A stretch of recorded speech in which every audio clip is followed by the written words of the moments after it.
Amityville Horror House. The first case on our list is the Amityville Horror House at 112 Ocean Avenue in Amityville, New York.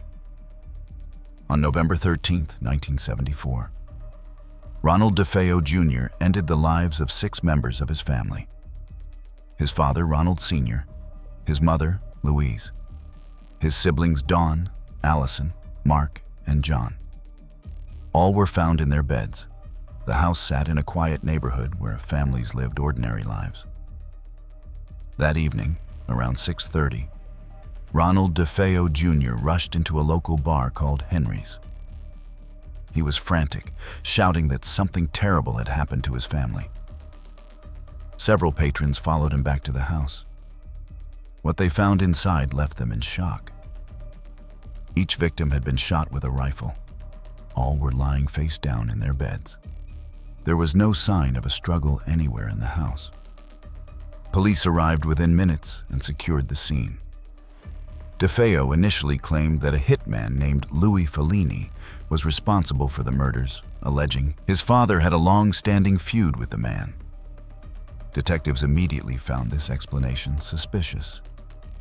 Why would a professional leave the only adult male family member alive? Why were there no signs of forced entry? The doors had all been locked from the inside.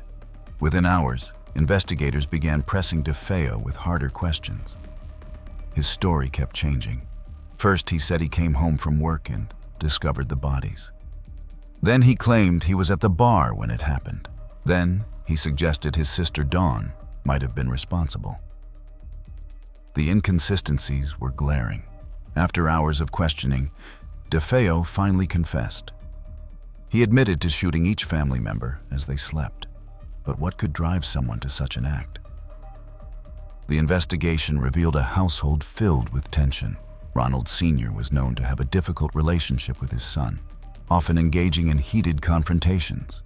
DeFeo Jr. had developed serious substance problems, regularly using heroin. Financial disputes added another layer of strain. Ronald Jr. had been caught taking money from the family business. His father threatened to cut him off completely. Some reports suggested he feared losing his inheritance entirely. During police interviews, DeFeo offered conflicting explanations. At times, he claimed voices told him to commit the acts. Other times, he spoke of rage toward his father.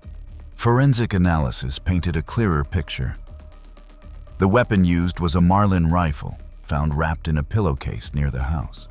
Ballistics matched the rifle to all 6 victims.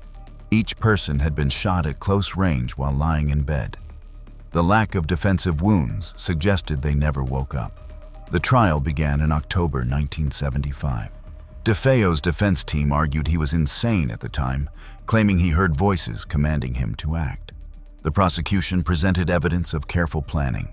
DeFeo had positioned himself at specific points in the hallway.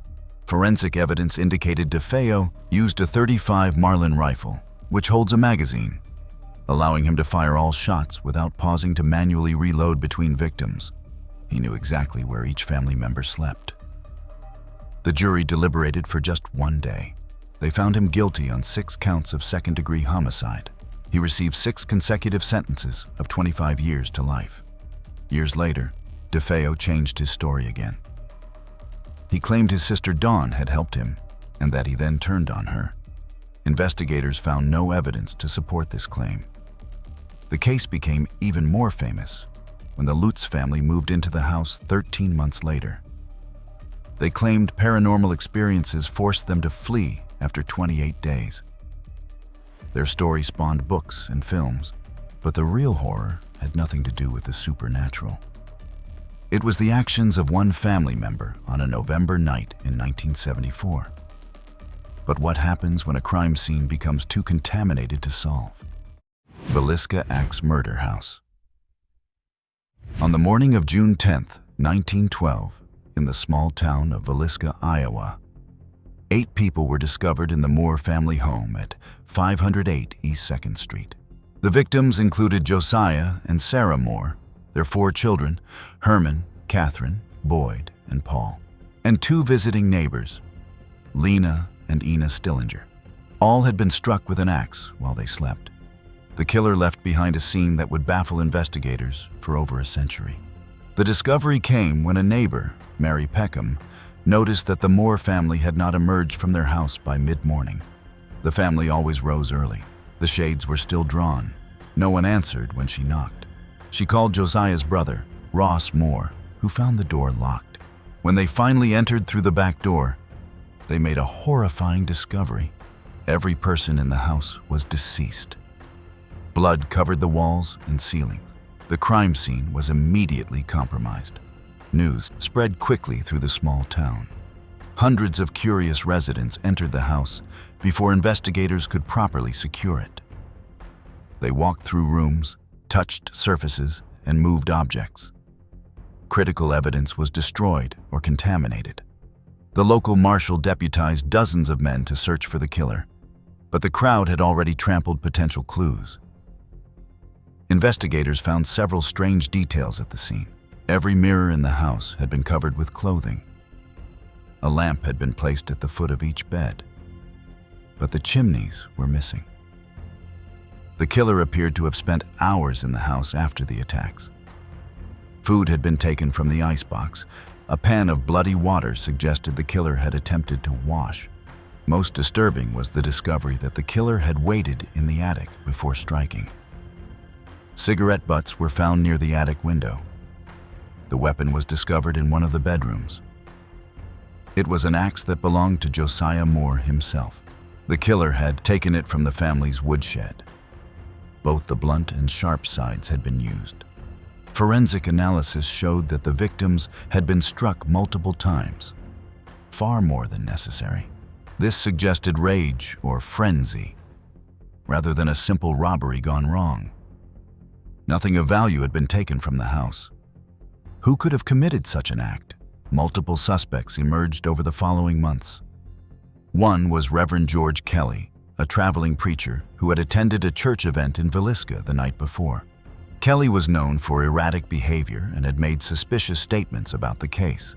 Reverend George Kelly was tried twice. The first trial resulted in a hung jury, and the second trial resulted in an acquittal after he recanted a confession he claimed was coerced. Another suspect was Frank Jones, a local businessman who had a bitter dispute with Josiah Moore over a business deal. Jones allegedly hired a man named William Mansfield to commit the act, but this theory was never proven. The case grew more complex when investigators discovered similarities to other unsolved crimes. Between 1911 and 1912, similar attacks occurred across the Midwest. Entire families were struck with axes while they slept. Mirrors were covered in several of these cases. Some investigators believed a serial killer was responsible, traveling through small towns and targeting families at random. Others believed the Villisca case was personal, tied to local grudges and business disputes. Despite extensive investigation, no one was ever convicted. The case remains unsolved to this day. The house still stands in Villisca, preserved as it was on that June morning. It has become a destination for those interested in true crime, but the identity of the killer who waited in that attic remains a mystery that has endured for over 100 years. But another case would soon capture national attention through literature. Clutter Family Farmhouse. On November 15, 1959, in the remote farming community of Holcomb, Kansas, 4 members of the Clutter family were found in their farmhouse. Herb Clutter, a prosperous farmer, his wife Bonnie, their teenage daughter Nancy, their son Kenyon. All had been shot at close range. The case would become one of the most documented crimes in American history, inspiring Truman Capote's groundbreaking book, In Cold Blood. The discovery came when 2 of Nancy's friends arrived at the house that Sunday morning. They had planned to attend church together. When no one answered the door, they became concerned. The family's car was in the driveway. Eventually, they found a way inside. What they discovered would shock the quiet farming community. The Clutters had been bound with rope and tape, then shot execution style. The scene suggested careful planning. rather than a spontaneous act. Police arrived to find the family scattered throughout the house. Herb Clutter was in the basement, bound to a mattress box. Kenyon was nearby, also tied. Bonnie and Nancy were found in separate upstairs bedrooms. Each had been shot in the head with a shotgun at point-blank range. A careful search revealed few clues. There was no sign of forced entry. The phone lines had been cut. A small radio had been taken, along with a pair of binoculars. Nothing else appeared missing. What investigators found most puzzling was the lack of a clear motive. The Clutters were well respected in their community. Herb Clutter was known as a fair employer who treated his workers well. He did not drink or gamble. He had no known enemies.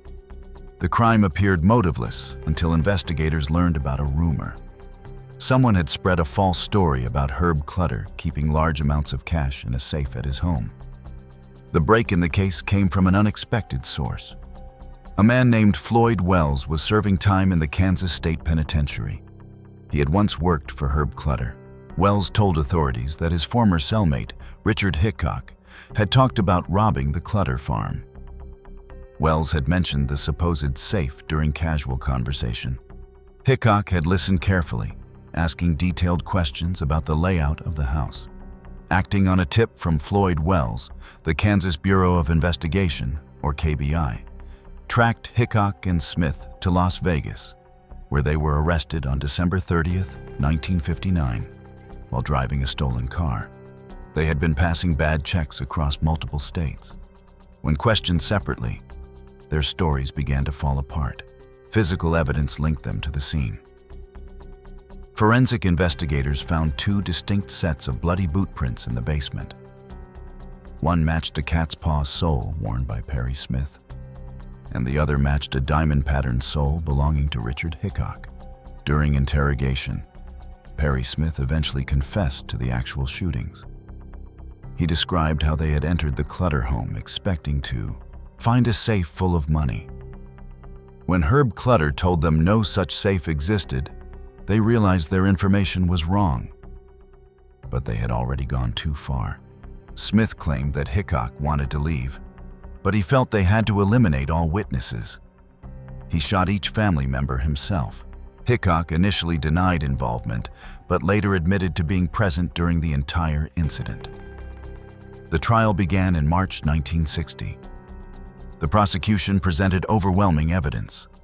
The defense argued that both men suffered from psychological issues that should be considered. The jury deliberated for 40 minutes before returning guilty verdicts on all counts. Both men were sentenced to hang. They spent 5 years on death row, filing multiple appeals.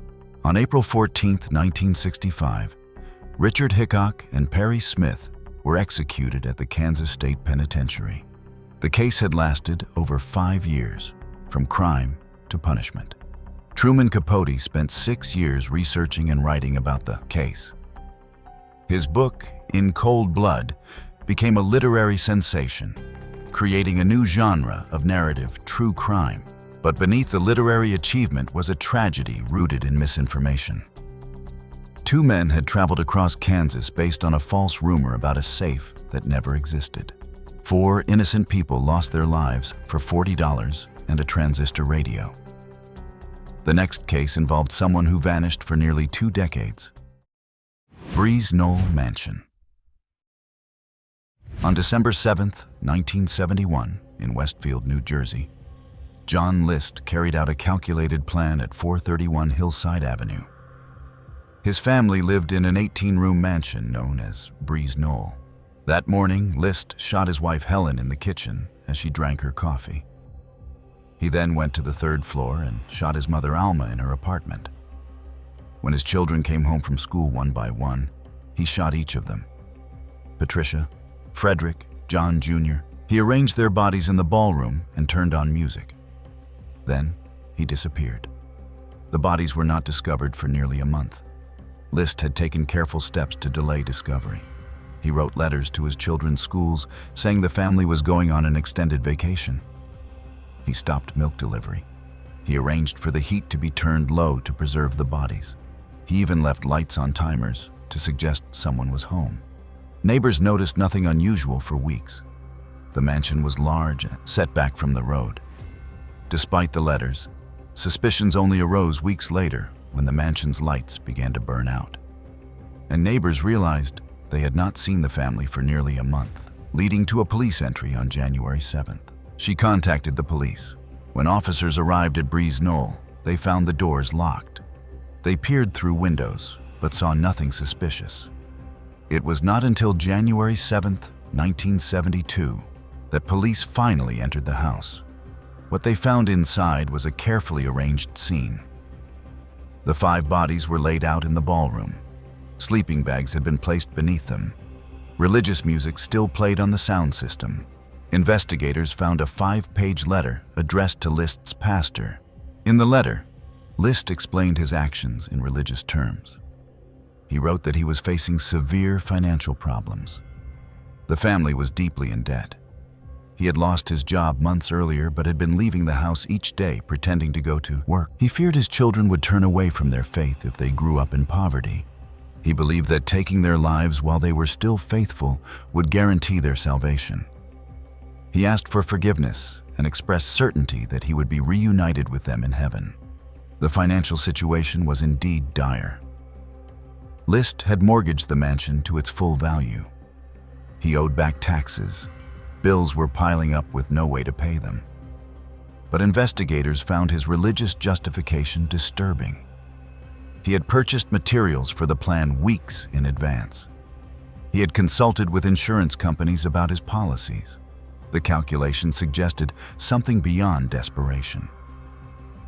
What made this case extraordinary was what happened next. John List vanished completely. He had withdrawn his savings, sold his car, and driven away from New Jersey. For nearly 18 years, there was no trace of him. Investigators searched across the country. They followed hundreds of leads. Every trail went cold. The break came in 1989 when America's Most Wanted aired a segment about the case. They worked with a forensic sculptor who created a bust showing what List might look like at age 64. The bust took into account aging, weight gain, and the effects of wearing glasses. It was remarkably accurate. 11 days after the broadcast, a woman in Richmond, Virginia, called the tip line. She recognized her neighbor, who went by the name Robert Clark. Police arrested John List on June 1st, 1989. He had been living a quiet life in Virginia under his assumed name. He had remarried. He worked as an accountant. His new wife had no idea about his past. When confronted, List denied his true identity at first. Fingerprint analysis confirmed who he was. He was extradited to New Jersey to stand trial. The trial began in 1990. List's defense team argued that he had been in a dissociative state when he committed the acts. Prosecutors presented his letter and the evidence of planning. The jury found him guilty on 5 counts of first-degree homicide. At 64 years old, List was sentenced to 5 consecutive life terms. John List died in custody on March 21, 2008, at age 82. He had spent 18 years in prison, which was exactly the same amount of time he had spent as a fugitive after the murders. The next case would become synonymous with cult terror. 150 Cielo Drive, Sharon Tate House. On August 9, 1969, in the hills of Los Angeles, 5 people were found at a residence on Cielo Drive. The victims included actress Sharon Tate, who was 8 months pregnant, Jay Sebring, a celebrity hairstylist, Wojciech Frykowski, a friend of the homeowner, Abigail Folger, heiress to the Folger coffee fortune, Stephen Parent, a visitor who happened to be leaving the property. All had been attacked in ways that shocked even experienced investigators. The word pig was written in blood on the front door. The scene was discovered the next morning when the housekeeper, Winifred Chapman, discovered the word pig and the bodies of Stephen Parent, Abigail Folger, and Wojciech Frykowski on the grounds. She ran to a neighbor's house, and the neighbor made the call to the police. When officers arrived, they found a scene of unimaginable horror. The victims had been bound with rope. Multiple weapons had been used, including knives and a gun. The attack appeared frenzied. Blood was everywhere. The next night, similar events occurred at another location across town. Leno and Rosemary LaBianca were found in their home.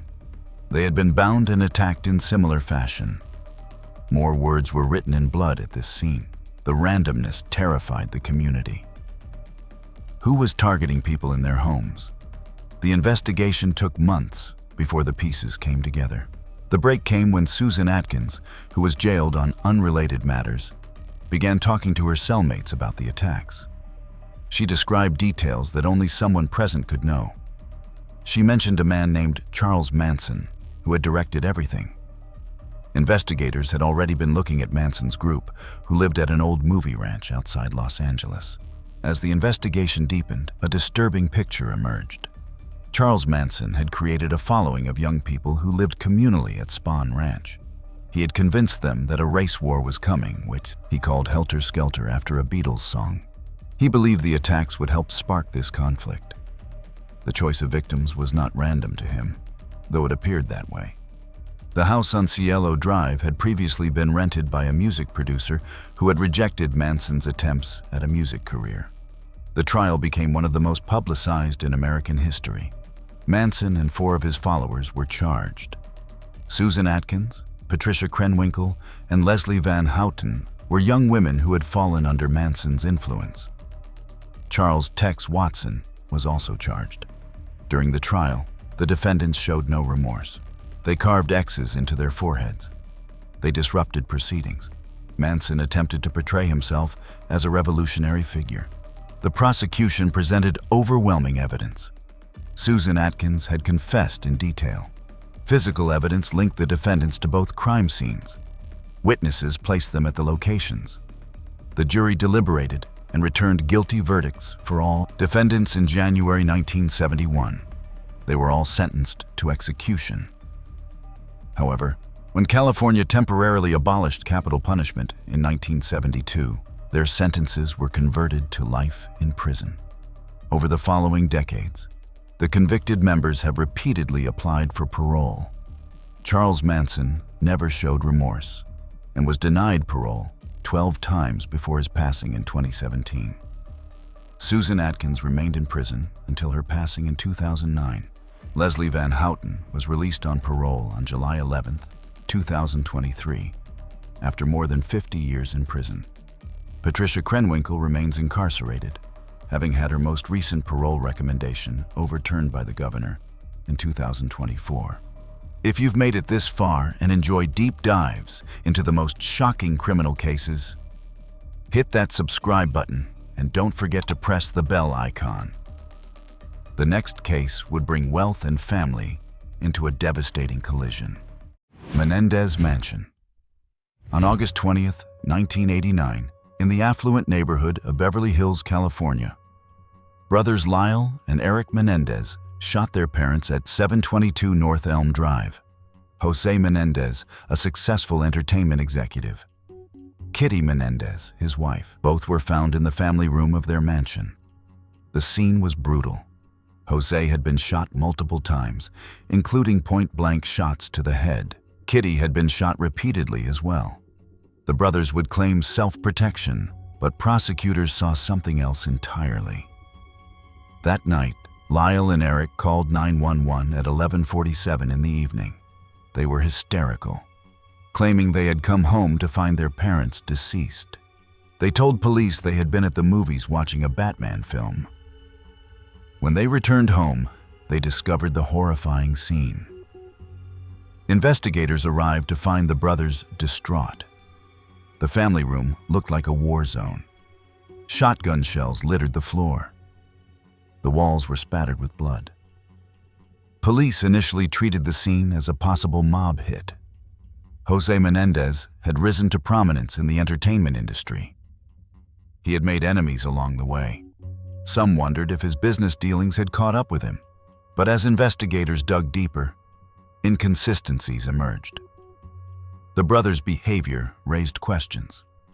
In the months following their parents' passing, Lyle and Eric went on elaborate spending sprees.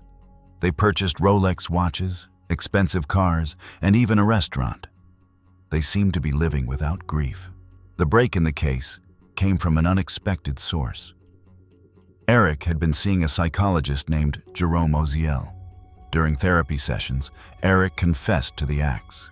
He described the planning, the execution, the aftermath. Oziel recorded some of these sessions. When Oziel's girlfriend, Judalon Smith, went to police with information about the tapes, investigators obtained a warrant. The recordings contained damning admissions. In March 1990, nearly 7 months after the incident, Lyle and Eric were arrested. What could drive two brothers to such an act? The defense presented a shocking claim.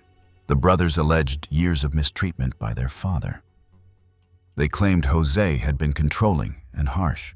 Eric testified that the situation had been ongoing since childhood. Lyle corroborated these claims. Their defense team argued they had acted out of fear, believing their parents were going to harm them. They painted a picture of a household that looked perfect from the outside, but was deeply troubled within. The prosecution rejected this narrative entirely. They argued the motive was pure greed. The brothers stood to inherit $14 million. They had been living extravagant lifestyles even before their parents passed. After the incident, their spending accelerated dramatically. Prosecutors presented evidence of planning. The brothers had purchased shotguns days before. They had driven to San Diego to buy the weapons. Avoiding local dealers, they had manufactured alibis. This was not self-protection, prosecutors argued. This was premeditated execution for financial gain. The first trial began in July 1993. It was televised, becoming a media sensation. The brothers testified in their own defense, describing years of alleged mistreatment in graphic detail. The jury heard from family members, therapists, and experts. After months of testimony, the jury could not reach a verdict. A mistrial was declared. The case would have to be tried again. The second trial began in August 1995. This time, the judge limited testimony about the alleged mistreatment. The prosecution's case was stronger. The defense had fewer opportunities to present their narrative. In March 1996, both brothers were found guilty of first-degree homicide. They were sentenced to life in prison without the possibility of parole. The case has remained controversial. In recent years, new attention has focused on the brothers' claims. Some believe they deserve resentencing based on their allegations. Others maintain they were motivated by inheritance. Because the brothers were sentenced to life without the possibility of parole, or LWOP, they do not have parole hearings. However, in late 2024 and 2025, the Los Angeles District Attorney recommended resentencing for the brothers based on new evidence of alleged abuse, a process currently moving through the California court system. But another case would reveal horrors hidden beneath a suburban home. John Wayne Gacy House.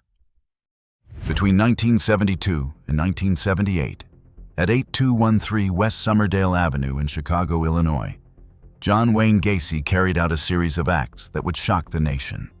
Gacy appeared to be a pillar of his community. He was a successful contractor.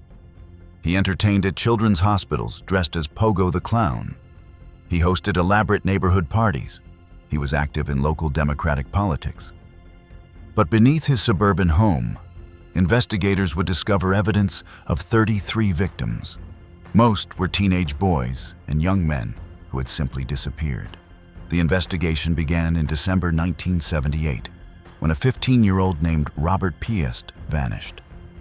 He had told his mother he was going to talk to a contractor about a summer job. That contractor was John Wayne Gacy. When police questioned Gacy, he denied ever meeting the teenager. But investigators discovered Gacy had a prior conviction for inappropriate conduct with a young person.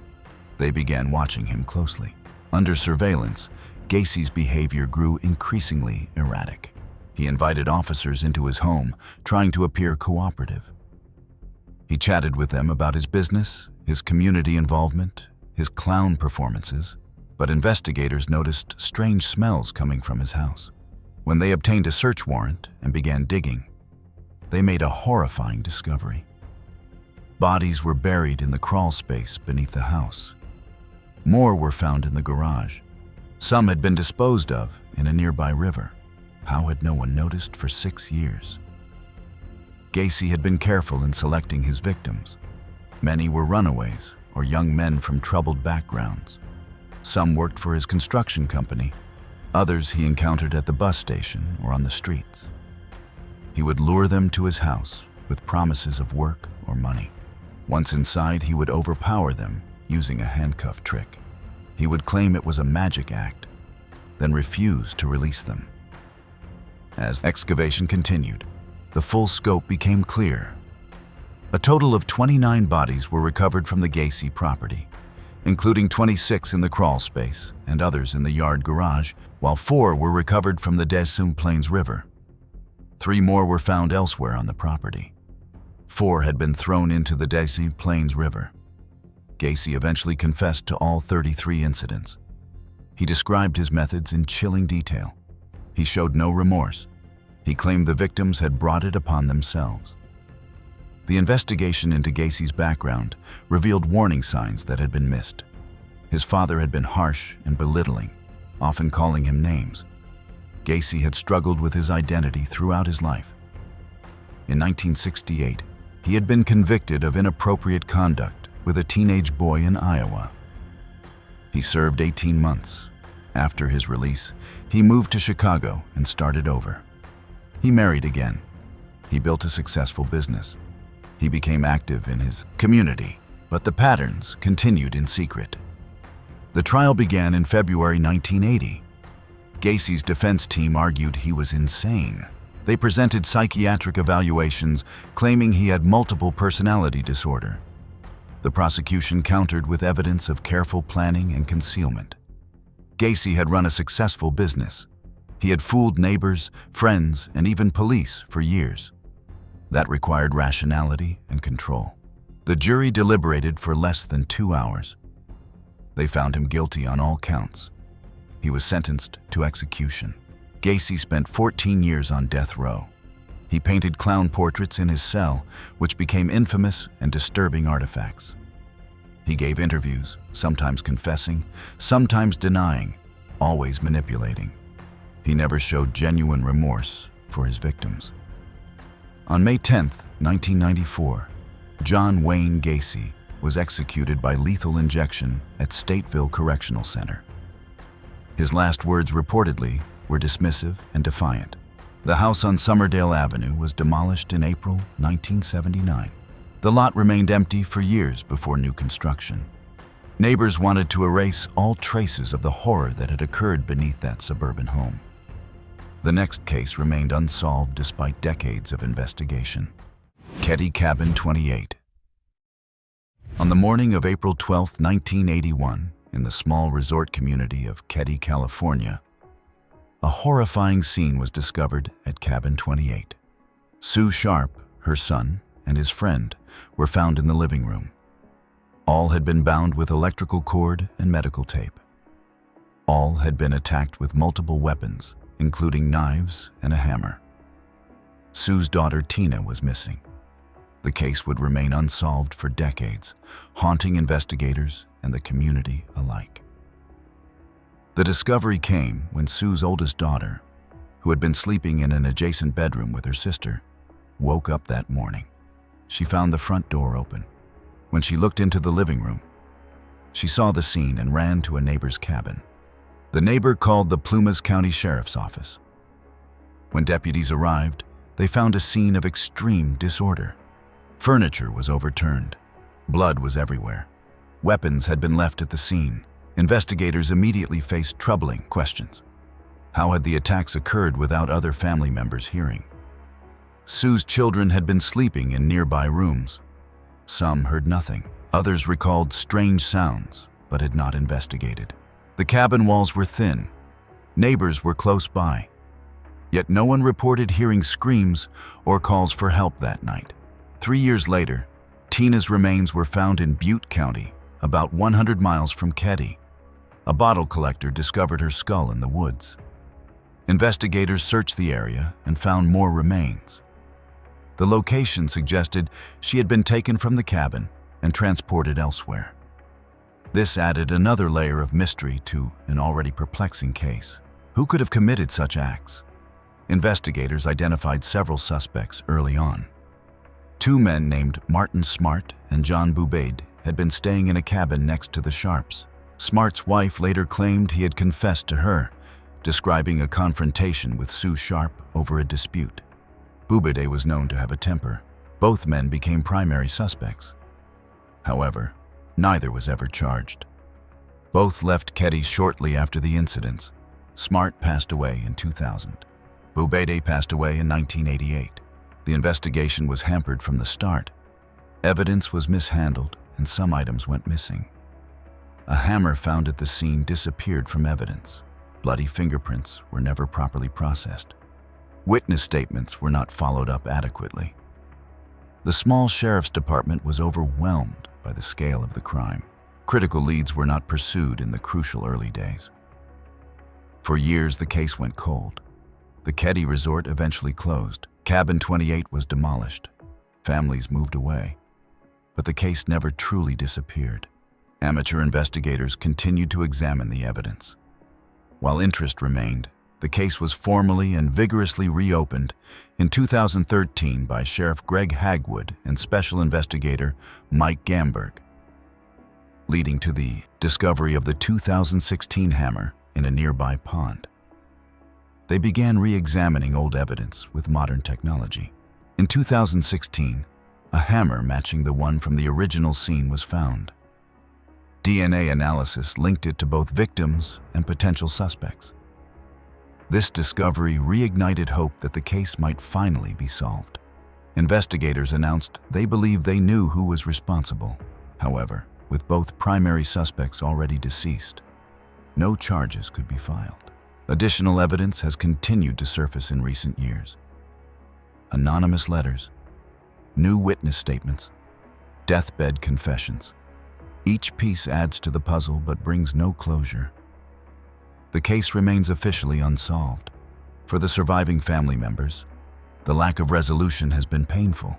They have lived with unanswered questions for over 4 decades. The case stands as a reminder of how critical proper evidence handling is in the crucial first hours after a crime. Another case would involve captivity that lasted over a decade. Ariel Castro House. Between 2002 and 2004, in Cleveland, Ohio, Ariel Castro kidnapped 3 women from the streets: Michelle Knight, Amanda Berry, Gina DeJesus. He held them captive at 2207 Seymour Avenue for over 10 years. Castro was a school bus driver, known in his neighborhood as friendly and helpful. But inside his home, he kept 3 women chained and hidden. Their escape in May 2013 would shock the world. The first victim, Michelle Knight, was 21 when Castro offered her a ride in August 2002. She accepted, trusting a familiar face from the neighborhood. He drove her to his house on Seymour Avenue, claiming he had a puppy for his daughter that Knight could see. Once inside, Castro overpowered her. He chained her in an upstairs bedroom. She would remain captive for nearly 11 years. Amanda Berry was 16 when she disappeared in April 2003. She had just finished her shift at a Burger King and was walking home. Castro pulled up and offered her a ride. She knew him as the father of a friend. She got in the car. Like Knight, she was taken to the Seymour Avenue house and imprisoned. A year later, in April 2004, Castro kidnapped Gina DeJesus. She was 14, walking home from school. Castro knew her family well. His daughter was Gina's best friend. When he offered her a ride, she trusted him. For over a decade, the 3 women remained hidden. Castro had modified his house to keep them concealed. Windows were boarded up. Doors had special locks. He kept them in separate rooms, preventing them from forming strong bonds or planning escapes. He controlled every aspect of their lives. He worked his bus route during the day, returning home to maintain his control over them at night. How did he keep them hidden for so long? Castro was careful to maintain a normal appearance. He hosted barbecues in his backyard. He played bass in neighborhood bands. He drove children to school in his bus. Neighbors saw him as friendly and helpful. Some heard occasional strange noises from his house, but Castro always had explanations. He claimed he had dogs. He said he was doing repairs. No one suspected what was truly happening inside. The escape came on May 6, 2013. Castro had left the house, forgetting to fully secure the door. Amanda Berry heard neighbors outside. She began screaming for help. A neighbor, Charles Ramsey, heard her cries. He helped her break through the door. Amanda Berry escaped with her 6-year-old daughter, Jocelyn, who was born inside the house in December 2006. The child was a primary motivator for Berry's final successful escape attempt. She called 911. Police arrived within minutes. Knight and DeJesus were found inside, still chained. After more than a decade, they were finally free. Castro was arrested that same day. When police searched the house, they found chains, locks, and evidence of the conditions the women had endured. Diaries kept by the women detailed years of repeated mistreatment. DNA evidence confirmed Castro was the father of Berry's daughter. The prosecution prepared an overwhelming case against him. Rather than face trial, Castro accepted a plea deal in July 2013. He pleaded guilty to 937 counts. These included kidnapping, various forms of harm, and other offenses. He was sentenced to life in prison plus 1,000 years with no possibility of parole. During his sentencing, one victim described her experience as 11 years in hell. Castro showed little emotion. He claimed he was not a monster, that he had his own struggles. The judge rejected his attempts at justification. 1 month later, on September 3, 2013, Ariel Castro was found deceased in his cell. Authorities determined he had taken his own life. The house on Seymour Avenue was demolished in August 2013. The 3 survivors have since rebuilt their lives. They have written books, given interviews, and advocated for other victims. Their resilience has inspired many. The case highlighted failures in missing persons investigations and prompted changes in how such cases are handled. The final case involves a property where evidence continues to surface decades later. Fox Hollow Farm.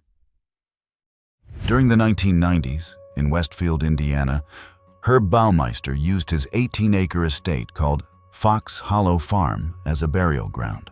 Baumeister was a successful businessman who owned a chain of thrift stores. He lived there with his wife and their 3 children. To neighbors and business associates, he appeared to be living the American dream. But investigators would eventually discover that he had targeted numerous men, luring them to his property. At least 12 victims have been identified, though the actual number may be higher. The investigation began when men started disappearing from Indianapolis gay bars in the early 1990s. The disappearances followed a pattern. Men would be seen leaving with someone, then never return. Family members filed missing persons reports, but leads were scarce. Then in 1994, a man came forward with a disturbing story. He claimed he had been to a property north of Indianapolis where he narrowly escaped an attempt on his life. He described the location and the man who had brought him there. Investigators identified the property as Fox Hollow Farm, owned by Herb Baumeister. However, they had insufficient evidence for a search warrant. Baumeister's wife, Julie, was initially unaware of the allegations. When investigators approached her in June 1996, she was shocked. She agreed to allow them to search the property while Herb was away on business. What they found was horrifying. The search uncovered over 10,000 bone fragments scattered across the wooded areas. Many were burned. Forensic analysis determined they belonged to at least 11 different individuals. The bones were found near a pool and throughout the woods. Some appeared to have been there for years. Baumeister had been disposing of remains on his own property, hidden among the trees. Who was Herb Baumeister really? Those who knew him described a man with two distinct sides. In public, he was charming and successful. He had built a thriving business. He was involved in community activities. He appeared to be a devoted family man. But there were signs of instability. He had been diagnosed with various psychological conditions over the years. His behavior could be erratic. Employees noticed mood swings. His wife later recalled strange incidents, including finding male remains on the property that Herb had explained away as being from a medical skeleton. When news of the search became public, Baumeister fled. He withdrew money from bank accounts and drove to Ontario, Canada. On July 3, 1996, he was found deceased in his car at Pinery Provincial Park. He had taken his own life. He left a note, but it contained no confession. He did not mention the victims or explain his actions. He wrote only about his failing business and his troubled marriage. Without Baumeister alive to provide answers, investigators faced enormous challenges. The condition of the remains made identification difficult. DNA technology in 1996 was not as advanced as it is today. 8 victims were identified relatively quickly through dental records and other means. But others remained unknown for decades. In recent years, advances in DNA technology have enabled new identifications. In 2024 and 2025, the Hamilton County Coroner's Office announced a breakthrough in DNA testing that identified several previously unknown victims, including Alan Livingston, Manuel Resendez, and Jeffrey Jones, as well as ongoing work on nearly 10,000 other remains. Other identifications followed. Each brought closure to families who had waited decades for answers. Investigators believe they may eventually identify all victims through ongoing DNA work. Fox Hollow Farm has changed hands several times since 1996. The property remains a source of fascination and horror. Some believe Baumeister may have had additional victims whose remains were never found or were disposed of elsewhere. The case stands as a reminder that evil can hide behind the most ordinary facades. And it demonstrates how modern forensic science continues to solve cases long after traditional investigation methods have been exhausted. This was all from our side today. Thanks for watching. Click here to check out another video.